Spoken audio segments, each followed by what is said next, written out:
الحمد للہ رب العالمین والصلاة والسلام علی اشرف الانبیاء والمرسلین نبینا محمد وعلی آلہ واصحابہ اجمعین، اما بعد۔ معزز دین و ملی بھائیوں، تمام تعریفیں اللہ رب العالمین کے لیے ہیں، ہم اس کی حمد و ثنا بیان کرتے ہیں۔ صلاۃ و سلام عرض ہو ہمارے محبوب نبی محمد صلی اللہ علیہ وسلم پر اور ان کے آل و اصحاب پر، اما بعد۔ مسلمانوں، اللہ تعالیٰ سے ڈرو اور تقوی و پرہیزگاری کی زندگی اختیار کرو۔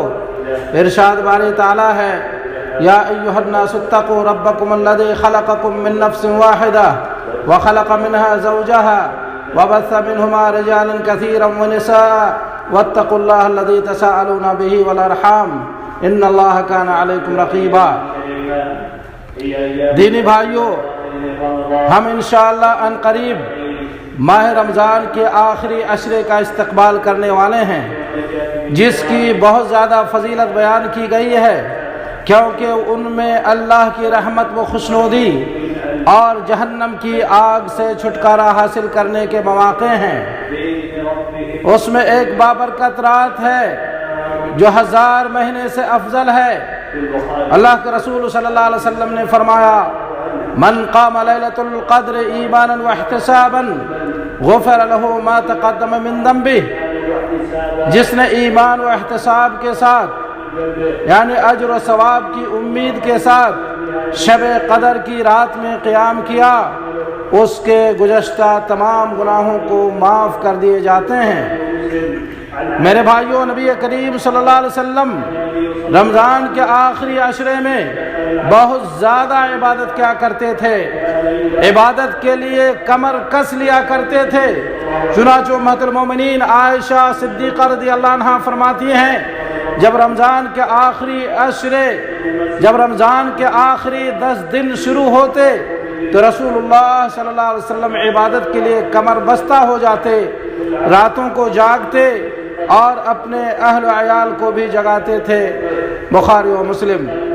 اسی طرح اللہ کے رسول صلی اللہ علیہ وسلم کا معمول تھا کہ آپ صلی اللہ علیہ وسلم آخری عشرے میں اعتکاف کیا کرتے تھے، اور اعتکاف اللہ کے تقرب کے لیے مسجد میں قیام پذیر ہونے کو کہتے ہیں۔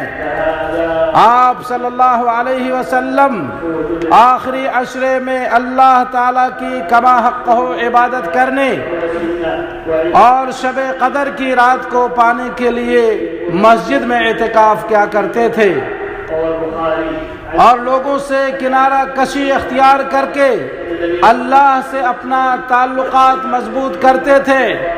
اعتکاف کا یہی مقصد ہے، یہ سنت ہے، اور اس کے لیے مسجد شرط ہے جس میں جماعت ہوتی ہے۔ عائشہ رضی اللہ عنہا کہتی ہیں کہ اللہ کے رسول صلی اللہ علیہ وسلم رمضان کے آخری عشرے میں اعتکاف کیا کرتے تھے، یہاں تک کہ آپ کی وفات ہو گئی۔ پھر ان کے بعد ازواج مطہرات نے اعتکاف کیا۔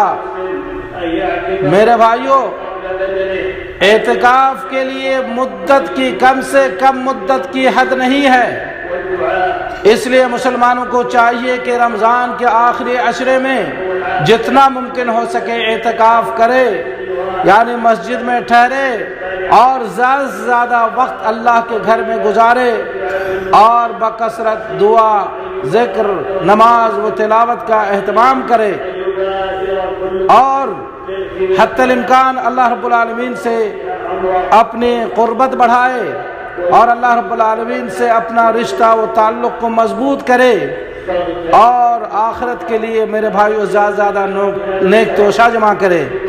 یہ اللہ رب العالمین نے ہمیں اور آپ کو ایک موقع دیا ہے، ایک فرصت دی ہے، جس سے ہم اور آپ کما حق ہو استفادہ کر سکتے ہیں، اس لیے اس سے استفادہ کیجیے۔ اللہ ہمیں اس مبارک ماہ کی قدردانی نصیب فرمائے۔ اقول قولی ھذا واستغفر اللہ لی ولکم ولسائر المسلمین من کل ذنب فاستغفروہ انہ ھو الغفور الرحیم۔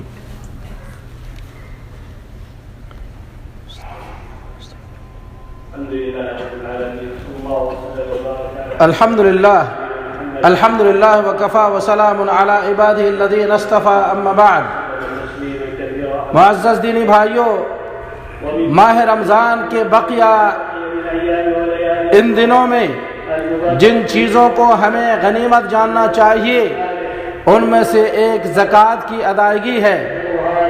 جن کے اوپر زکوٰۃ واجب ہے ان کو چاہیے کہ زکوٰۃ ادا کرنے میں جلدی کرے اور اسی طرح سے اس اہم ترین فریضے کی ادائیگی کر دے۔ اسی طرح صدقہ کرنے میں جلدی کرنا چاہیے۔ صدقہ برہان ہے، گناہوں کی معافی اور نیکیوں کی قبولیت نیز درجات کی بلندی کے عظیم اسباب میں سے ہے۔ بس ہمیں چاہیے کہ ان ایام میں اپنی طرف سے اور اپنے والدین اور بیوی بچے کی طرف سے فقراء و مساکین کو صدقہ و خیرات کریں اور ضرورت مند رشتہ داروں کو فراموش نہ کریں۔ آپ کو معلوم ہونا چاہیے اللہ کے رسول صلی اللہ علیہ وسلم نے فرمایا اتقوا النار ولو بشق تمرہ، جہنم کی آگ سے بچو اگرچہ ایک کھجور کا ٹکڑا ہی صدقہ کر کے کیوں نہ ہو۔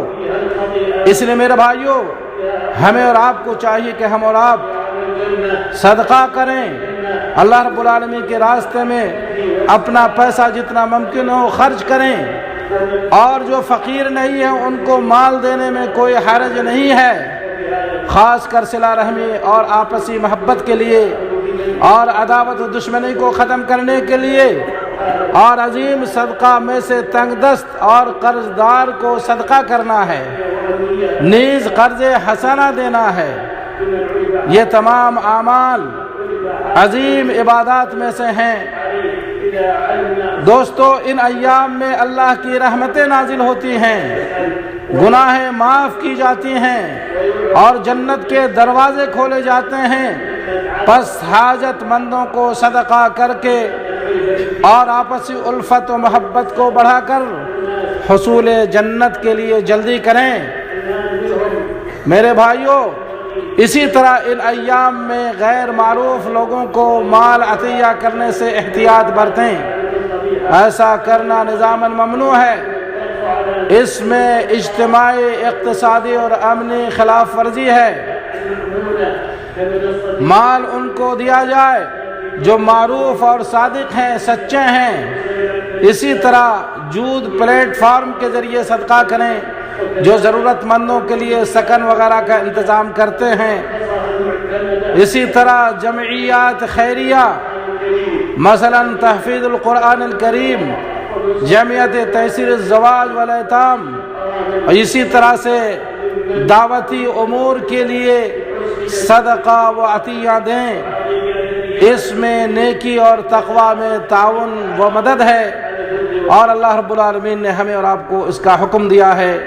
اللہ رب العالمین سے دعا گو ہوں کہ اللہ ہم سب کو حسب استطاعت اپنے راستے میں صدقہ کرنے کی توفیق عطا فرمائے، اور اس مبارک مہینے کے آخری عشرے سے اللہ ہم سب کو کما حقہ استفادہ کرنے کی توفیق عطا فرمائے، آمین یا رب العالمین۔ بھائیو، آئیے اب ہم اپنے محبوب نبی محمد صلی اللہ علیہ وسلم پر درود و سلام پیش کریں۔ اللہم صلی وسلم علی نبینا محمد وعلی آلہ واصحابہ اجمعین۔ یا اللہ، تو اپنے محبوب نبی محمد صلی اللہ علیہ وسلم پر درود و سلام نازل فرما، ان پر، ان کے آل و اصحاب پر اپنی رحمتیں نازل فرما۔ یا اللہ، ہمیں اپنے نبی کی محبت نصیب فرما۔ یا اللہ، ہمیں اپنے نبی کی محبت نصیب فرما، ظاہر و باطنی طور پر ان کی سنت پر عمل کرنے کی توفیق عطا فرما۔ یا اللہ، ہمیں ہدایت، تقوی، عفت و پاک دامنی نصیب فرما۔ یا اللہ، ہمیں ہدایت و تقوی اور عفت و پاک دامنی نصیب فرما۔ یا اللہ، ہم سب کو اس مبارک مہینے کی قدردانی نصیب فرما، اس میں جو خیر و برکات ہیں اور نیکی کے کام ہیں اس میں بڑھ چڑھ کر حصہ لینے کی توفیق عطا فرما۔ یا اللہ، ہم سب کو آخری عشرے کی نعمتوں سے مالا مال فرما۔ یا اللہ، آخری عشرے کی قدردانی نصیب فرما، شب قدر کی راتوں میں جاگنے اور بڑھ چڑھ کر حصہ لینے کی توفیق عطا فرما۔ یا اللہ، ہم سب کو اس مبارک مہینے میں زیادہ سے زیادہ صدقہ خیرات کرنے کی توفیق عطا فرما۔ یا اللہ، تو ہمیں دین میں ثابت قدمی نصیب فرما، ہمارے ایمان و عقیدے کو مضبوط فرما۔ یا اللہ، ہمیں قلب سلیم و سچی زبان عطا فرما۔ یا اللہ اسلام اور مسلمانوں کو غلبہ و کامیابی عطا فرما، شرک اور مشرکین کو ذلیل و رسوا فرما، دین کے دشمنوں کو تباہ و برباد فرما، مومنوں کو نصرت و کامیابی نصیب فرما۔ یا اللہ ہمیں امن و سکون کی زندگی نصیب فرما، ظاہر و باطنی طور سے ہمیں مامون و محفوظ فرما۔ یا اللہ ہمارے ولی امر کی اصلاح فرما، ہمارے امام خادم حرمین شریفین اور ان کے ولی عہد کو اور تمام مسلم حکمرانوں کو ہر خیر و بھلائی کی توفیق عطا فرما اور انہیں ہر شر سے مامون و محفوظ فرما۔ یا اللہ مسلمانوں کو کلمہ حق پر متحد ہونے کی توفیق عطا فرما۔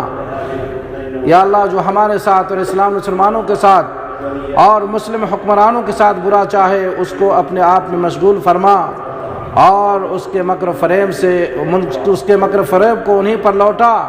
یا اللہ ہمارے ملک کی حفاظت کرنے والے فوجوں کی مدد فرما۔ یا اللہ جو ہمیں بیمار ہیں ان کو شفا کلی نصیب فرما، ان کو صحت و عافیت کی زندگی نصیب فرما، جو بھوکے ہیں ان کو رزق عطا فرما، ان کی روزی میں برکت و وسعت نصیب فرما، اور جو ننگے ہیں ان کو ستر و لباس عطا فرما۔ یا اللہ ہمارے والدین کی مغفرت فرما، یا اللہ ہمارے والدین کی مغفرت فرما، دنیا کے تمام مسلمانوں کی مغفرت فرما، جو اس دنیا سے چلے گئے ہیں ان کو جنت الفردوس میں جگہ نصیب فرما۔ ربنا تقبل منا انک انت السمیع العلیم وتب علینا انک انت التواب الرحیم، وصلی اللہ علی نبینا محمد وعلی آلہ واصحابہ اجمعین۔